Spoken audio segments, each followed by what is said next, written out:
అందరికీ నమస్కారం. ఈరోజు కథ మార్గదర్శకం. రచన దాసరి శివకుమారి గారు. ఇంకా స్టోరీలోకి వెళ్ళిపోదామా? కుముదా, రా కూర్చో. ఇవాళ ఆఫీస్కి సెలవు పెట్టావా? అవును అన్నట్లుగా తల ఊపింది. గుండె మీద చెయ్యి పెట్టి చూపింది. బాగాలేదన్నట్లు కుడి చేతి వేలు తిప్పింది. ఒంట్లో బాగాలేదా? ఏమైంది? కాదు అన్నట్లుగా తల మళ్ళీ అడ్డంగా తిప్పింది. కుముద పేరుకు తగ్గట్టే కుందనపు బొమ్మలాగా ఉంటుంది. కానీ నోరు విప్పి మాట్లాడలేని దురదృష్టవంతురాలు. మనమేమడిగినా వేగంగా జవాబులకు సైగులు చేసి చూపిస్తుంది. మొదట్లో నాకు బాగా కొత్తగా అనిపించింది. క్రమేపీ అలవాటు పడ్డాను. ఏమైనా ఎక్కువగా మాట్లాడదలుచుకున్నప్పుడు పేపరు పెన్ను పెట్టి వ్రాసి చూపిస్తుంది. ఒక్కోసారి ఆఫీసులో ఉన్నప్పుడు ఏదైనా చెప్పాల్సిన అవసరం ఉంటే ఫోన్లో మెసేజ్ పెడుతుంది. తను మా ఎదురింట్లోకి వచ్చి 3 నెలలయ్యింది. ఒక్కతే ఉంటున్నది. వచ్చిన రోజే పలకరింపుగా నవ్వింది. పుస్తకాలు బాగా చదవడం నాకు మా వారికి బాగా అలవాటు. కుముద కూడా ఆఫీస్ నుంచి వస్తూ చేతిలో ఏవో పుస్తకాలతో వస్తుంది. గ్రంథాలయ శాఖ వారి సంచార పుస్తకాలయం పుణ్యమా అని మరిన్ని పుస్తకాలు తెప్పించుకుని మరీ చదువుతున్నాం. ఒకరోజు నేను వెళ్ళి పుస్తకాలు తిరగేస్తుంటే తను వచ్చింది. నాకు కావాలి అన్నట్లు సైగ చేసింది. సంచార పుస్తకాలయం అతనితో మాట్లాడి తనకు కావలసిన పుస్తకాలు ఇప్పించాను. ఇంకేమైనా పుస్తకాలు కావాలంటే మా ఇంటికొచ్చి తీసుకోమని చెప్పాను. వస్తానన్నట్లుగా తల ఊపింది. అప్పట్నుంచి తను మా ఇంటికి రాకపోకలు సాగిస్తున్నది. తెలుగు పుస్తకాలతో పాటు ఇంగ్లీష్ పుస్తకాలు కూడా చదువుతుంది. ఈరోజే ఎందుకో బాగా మూడీగా ఉన్నది. నిదానంగా కనుక్కోవాలనుకున్నాను. ఏమై ఉంటుందా అని ఆలోచిస్తుంటే కుముద గతం గురించి నాకు తెలిపింది. కళ్ళ ముందు మెదిలింది. చీటీలో ఉన్న మందులన్నీ ఇచ్చారుగా, బిల్లివ్వండి అన్నాడు రమేష్. అలాగే అన్నట్లుగా చిరునవ్వు నవ్వింది ఆ అమ్మాయి. కంప్యూటర్లో మందుల బిల్లు తయారు చేసి రమేష్ చేతిలో పెట్టింది. రమేష్ ఇచ్చిన డబ్బులు తీసుకున్నది. వేరే పేషెంట్ తాలూకు మందులు వెతికిచ్చే పనిలో పడింది. ఎవరేమడిగినా చిరునవ్వు నవ్వడం, తల ఊపడం, చేతివేలు కదిలించి ఉందనో లేదనో చెప్పడం తప్పితే నోరు విప్పి ఒక ముక్క మాట్లాడదేంటి అనుకున్నాడు రమేష్. మోగతనం వలన మాట్లాడలేదని తెలుసుకుని చాలా బాధపడ్డాడు. అమ్మకు న్యూమోనియా జ్వరం రావడం వలన ఆసుపత్రిలో చేర్చాల్సి వచ్చింది. తగ్గినట్లే తగ్గి మరలా జ్వరం పెరిగింది. చాలా జాగ్రత్తగా ఉండాలి. ఒక్కోసారి న్యూమోనియా ప్రాణాంతకమవుతుంది అన్నారు డాక్టర్ గారు. తరచూ సెలైన్ బాటిల్స్ మందులు కొనుక్కురావాల్సి వచ్చేది. ఆసుపత్రిలోనే ఉన్న మందుల షాపులో ఆ అమ్మాయికి తోడుగా మరొకరు కూడా ఉన్నారు. కానీ ఈ అమ్మాయి వేగంగా స్పందించి త్వరగా మందులు ఇచ్చి పంపుతూ ఉండేది. రమేష్కు ఆ అమ్మాయిని అలా చూస్తూ ఉండిపోవాలనిపించేది. మాటే మాట్లాడలేదు కానీ మిగతా అవలక్షణాలు ఏవీ లేవు. చెముడు లేదు. చెప్పగానే మన మాట గ్రహించి వేస్తుంది. ఆ అమ్మాయి అంటే చాలా ఇష్టం, ఆకర్షణ కలిగింది. ఆ 10 రోజుల్లోనూ ఆ ఆకర్షణ ప్రేమగా మారింది. పరిశీలించి చూస్తే ఆ అమ్మాయికి పెళ్ళైన లక్షణాలు ఏమీ కనబడలేదు. చుడీదార్ డ్రెస్ మీద చిన్న గొలుసు వేసుకుని ఉండేది. కుడి చేతికి ఒక గాజు, ఎడమ చేతికి ఒక వాచి మాత్రమే కనిపించేది. పాపం మాటలు రాని బంగారు బొమ్మ అనిపించేది. ఆసుపత్రి నుంచి అమ్మ ఇంటికొచ్చేసింది. నాన్న కూడా డ్యూటీకి వెళ్ళిపోతున్నారు. తను తన జాబుకి వెళుతున్నాడు.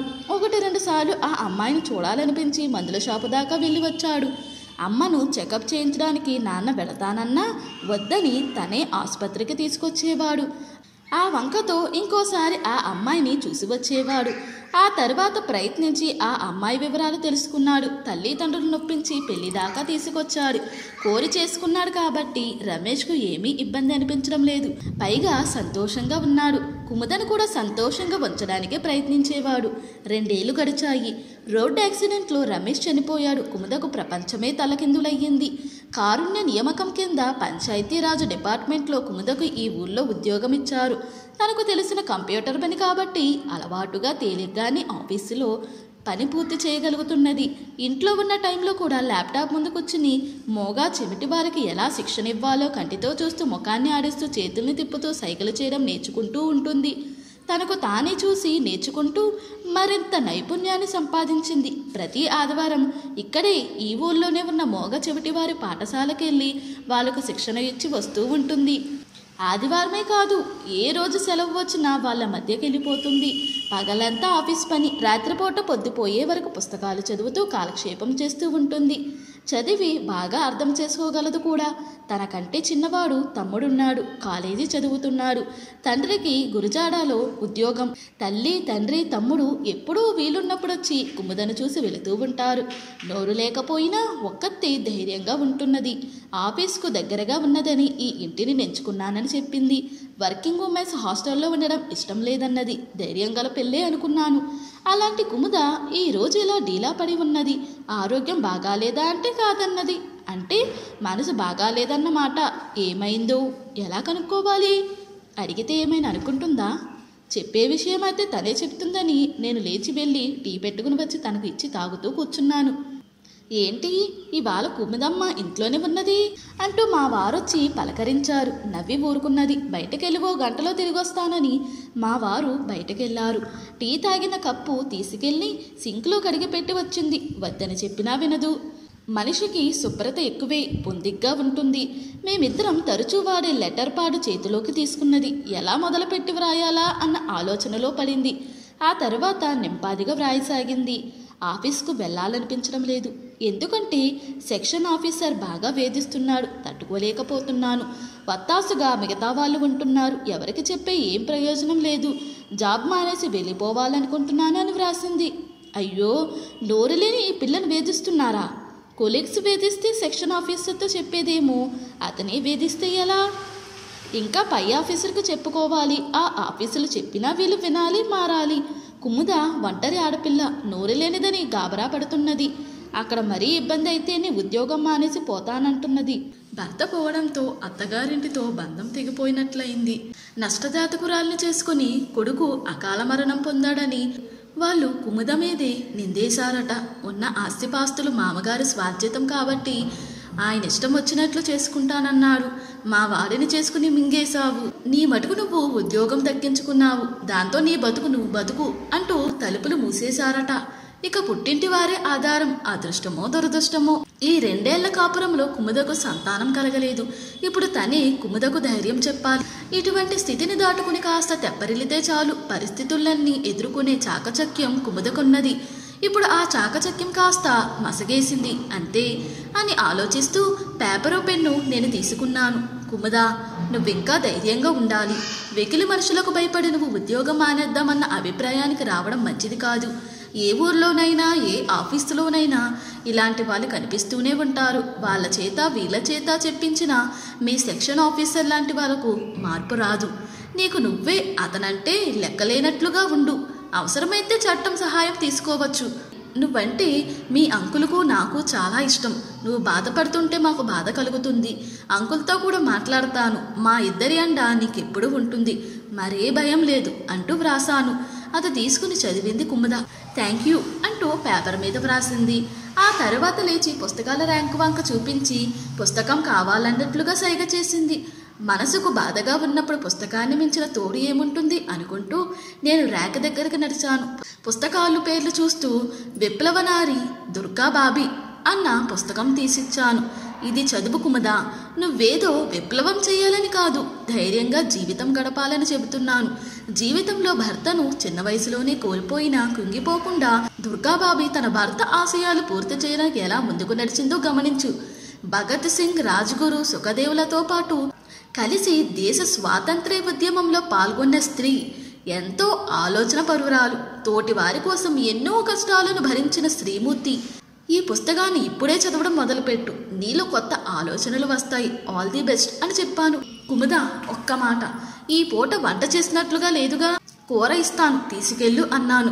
వద్దు వద్దని తల అడ్డంగా తిప్పుతూ ఆ పుస్తకం తీసుకుని వెళ్ళిపోయింది. వంట చేసుకోవాలి, తినాలి అన్న ధ్యాసే లేకుండా పుస్తకం తీసుకుని మంచం మీద పడుకుంది. పేజీలు తిప్పసాగింది. అలహాబాదులో 1907 అక్టోబర్ 7న దుర్గాబాబి జన్మించింది. 11వ ఏటే భగవతీ చరణ్ ఓహ్రాతో పెళ్లి జరిగింది. ఆ తర్వాత లహోర్లో కాపురం పెట్టారు. లహోర్లో మహిళా పాఠశాల ఉండేది. అక్కడ హిందీ టీచర్గా పనిచేస్తూ ఖాళీ సమయాల్లో విప్లవ సాహిత్యం, కరపత్రాలు పంచిపెట్టేది. స్వయంగా భగవతీ చరణ్ ఓహ్రా స్వరాజ్య ప్రేమికుడు. విప్లవవాది కూడా. ఒకసారి ఒక అమరవీరుని చిత్రపటాన్ని కప్పడానికి ఒక తెల్లని కద్దరుగుడ్డను తన చేతి రక్తంతో తడిపి ఎర్రగా మార్చింది దుర్గాబాబి. మరొకసారి భగత్ సింగ్ని లాహోర్లో నుండి కలకత్తా చేర్చడానికి తన కొడుకుతో సహా బయలుదేరింది దుర్గాబాబి. ఈ ప్రయాణంలో ఆమె ఒక దొరసాని. భగత్ సింగ్ ఒక దొరవేషంలో రైల్లో కూర్చుని వెళ్లి గమ్యం చేరారు. పోలీసులు కళ్ళుగప్పి ఎంతో యుక్తిగా ధైర్యంగా ప్రయాణం చేసింది ఆమె. లాహోర్ జైల్లో 63 రోజుల పాటు ఆమరణ నిరాహార దీక్ష చేసి జతిన్ దాస్ చనిపోతే అతని భౌతిక కాయాన్ని కలకత్తా తీసుకెళ్లిన బృందంలో కూడా దుర్గాబాబి చేరింది.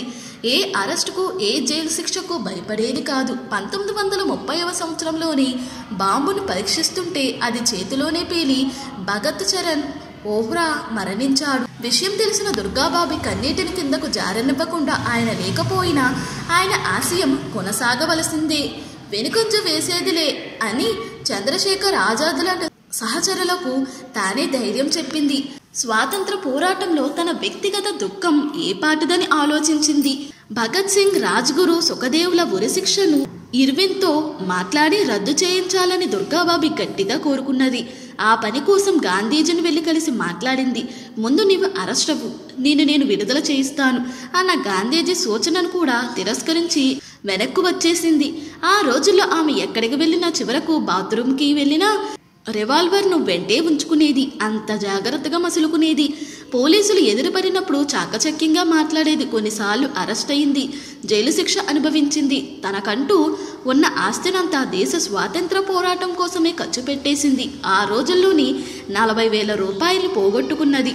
ఆస్తి పంపకాలలో వచ్చిన 3 ఇళ్లను బ్రిటిష్ ప్రభుత్వం జప్తు చేసేసింది. ఎవరెవరి ఆశ్రయంలోనో తన బిడ్డతో పాటు ఉండవలసి వచ్చేది. అటువంటి స్థితిలో కూడా నిరాశపడలేదు, లక్ష్యానికి దూరం కాలేదు. 1937వ సంవత్సరంలో ఢిల్లీ ప్రదేశ్ కాంగ్రెస్ కమిటీకి దుర్గాబాబి అధ్యక్షురాలుగా ఎన్నికైంది. పలు ఉద్యమాలలో పాల్గొన్నది. ఆ తరువాత మద్రాసులోని అడయార్లో మాంటిసరీ శిక్షణ పొందింది. లక్నోలో మొట్టమొదటి మాంటిసోర్సీ బాలికా పాఠశాలను స్థాపించింది.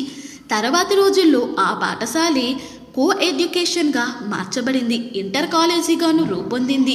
అదే చోట అమరవీరుల స్మృతులను భద్రపరచడం కోసం షహీద్ స్మారక్ కేంద్రాన్ని స్థాపించింది. 1993లో మెరాట్ విశ్వవిద్యాలయం దుర్గాబాబికి గౌరవ డాక్టరేట్ ఇచ్చి సత్కరించింది. ఆమె పేరు దుర్గే. కానీ చంద్రశేఖర్ ఆజాద్, రాజ్గురు లాంటి స్వాతంత్ర సమరయోధులందరి చేత భాబీ అని పిలువబడి దుర్గా భాబీగా స్థిరపడిపోయింది. ఈ విధంగా దేశ స్వాతంత్ర్య పోరాటంలో ఆమె పడిన కష్టాలకు లెక్కలేదు. పరిస్థితులలోనూ పోలీసులతోనూ యుద్ధమే జరిపింది. అలాంటి క్లిష్ట పరిస్థితుల్లోనే తనకున్న ఏకైక కుమారుణ్ణి పెంచి పెద్ద చేసి ప్రయోజకుణ్ణి చేసింది. నిండైన జీవితం గడిపి తన 92వ ఏట 1999 అక్టోబర్ 27వ తారీఖున చనిపోయింది.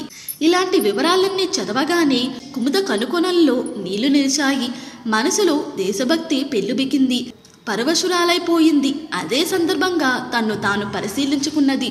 తనను వేధించే వాళ్ళు బ్రిటిష్ పోలీసుల కంటే ఎక్కువ ప్రమాదకరమైన వాళ్ళ? తుపాకులను, నాటుబాంబులను మోస్తూ దుర్గాబాబి ఎంత ధైర్యంగా తిరిగింది. ఎక్కడా అధైర్యపడలేదు, నిరాశపడలేదు. తను కూడా ధైర్యంగా ఉండాలి. పరిస్థితులకు భయపడి దూరంగా పారిపోకూడదు. ఎదుర్కోవాలి. తను ఎదుర్కోగలదు. తనకు నోరు లేకపోవచ్చు, తెలివితేటలున్నాయి. తనకు పుస్తకం ఇచ్చి ఆంటీ ఎంతో ఉపకారం చేసింది. తనకు ఒక మార్గదర్శకమైంది. ఇప్పుడు కావలసినంత ఆత్మస్థైర్యం కూడా తోడయింది. తనను వేధించే వారి నుండి తన్ను తాను కాపాడుకుంటుంది. ఇక ఏమాత్రం వెనకడుగు వేసే ప్రసక్తి లేదు. సెక్షన్ ఆఫీసుల వాళ్ళు ఇంకా శృతి మించితే పైవారికి రిపోర్టు చేస్తుంది. అప్పటికి సాధ్యం కాకపోతే చట్టం సహాయం తీసుకుంటుంది. మహిళా కమిషన్ ఉంది, పోలీసులున్నారు. అంతేగాని ఉద్యోగం వదిలిపెట్టిపోవాలన్న పిరికి ఆలోచనలు ఇంకా చెయ్యదు. ఇలా ఆలోచించుకుని మంచం దిగింది.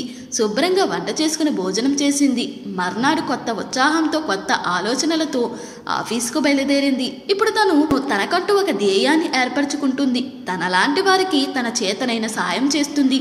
దుర్గాబాబిలాగా స్వతంగా విద్యాలయాలు స్థాపించలేకపోవచ్చు, కానీ తనలాంటి వారికి సహాయం చేయటానికి, వాళ్ళ ఉన్నతికి తన సాయశక్తుల పాటుపడాలన్న దృఢ నిశ్చయంతో ముందుకడిగేసింది కుముద. ఇంతటితో ఈ స్టోరీ ముగిసింది. ఈ స్టోరీ కనుక మీకు నచ్చినట్లయితే మరియు నా ఎక్స్ప్లెనేషన్ కనుక మీకు నచ్చినట్లయితే ప్లీజ్ లైక్, షేర్, సబ్స్క్రైబ్.